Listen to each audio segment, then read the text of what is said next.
à tous, bienvenue au flash de 10h sur la télévision du Burkina. Nous commençons ce flash par cette triste nouvelle. Le célèbre réalisateur burkinabé Idrissa Ouedraogo n'est plus. Le cinéaste est décédé ce matin à Ouagadougou des suites de maladie. Il avait à son actif plusieurs films, dont La colère des dieux, Yaba, Tilay qui gagne le grand prix du jury en Cannes en 1990, le prix du meilleur long métrage au premier festival du cinéma africain de Milan en 1991, ainsi que l'étalon d'or de Yenega au FESPACO de la même année. Idrissa Ouedraogo est commandeur de l'ordre national burkinabé et chevalier de l'ordre des arts et des lettres françaises. Le Forum africain des femmes leaders se tiendra du 23 au 25 février prochain à Ouagadougou. En prélude à cet événement, les initiateurs étaient face à la presse pour présenter le contenu du dit événement. C'est un forum qui se veut une plateforme panafricaine de valorisation de la femme centrée sur la thématique de son autonomisation.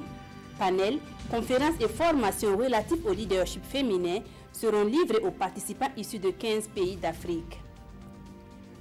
L'expérience des États-Unis en matière de lutte contre le trafic des humains dans toutes ses formes est expliquée à une vingtaine de journalistes.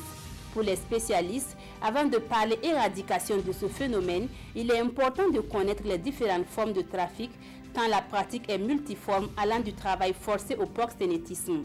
Les 3 P, à savoir la prévention, la protection et les poursuites judiciaires, constituent la méthode américaine en la matière.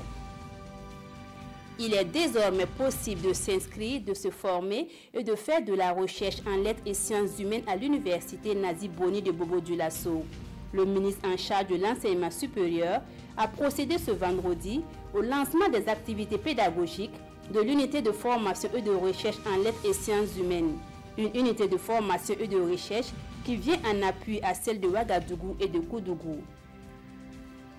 Au Nigeria, 3 kamikazes suspectés d'appartenir à Boko Haram se sont fait exploser sur un marché aux poissons près de Maïdougouri dans le nord-est du Nigeria, tuant 19 personnes dont un soldat.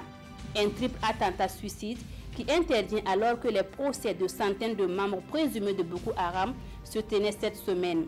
L'armée et le gouvernement nigérien ont affirmé à plusieurs reprises que les djihadistes étaient sur le point d'être vaincus. Mais ces derniers continuent de mener des attaques dans les villages reculés ou en périphérie des villes. Voilà pour ce flash, merci de l'avoir suivi. L'information revient à 13h avec Marguerite Douaniou.